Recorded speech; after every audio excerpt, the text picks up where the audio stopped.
So let's go through and talk about what a few of these different numbers mean and how it's kind of working here. So I'm going all the way over to 300 million just to work through that. So that's the ideal scenario. So we don't have a participation cap. We don't even have participating stock because this up here is 0. So the max participation amount really doesn't even come into effect in this scenario, but it's calculated nonetheless right here, 60 million. So that 60 million is the 20% of 300 million.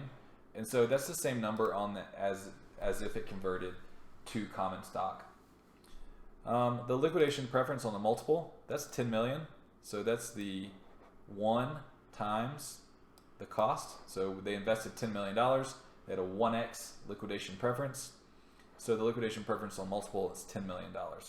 Like I said, it's not participating, so there's no participation amount. So the total proceeds is $10 million. The total Series B proceeds is $10 million. And you see it stays to $10 million until we hit greater than 50 million. Once we hit greater than 50 million, it goes up to actually as if it converted to common stock. The reason for that is the share price, 2110, equals here, the share price here. And the post-money valuation that the Series B invested at was $50 million. So they're going to take their liquidation preference all the way up to that point. After that, they'll convert to common because they'll actually receive more in the liquidation from converting to common.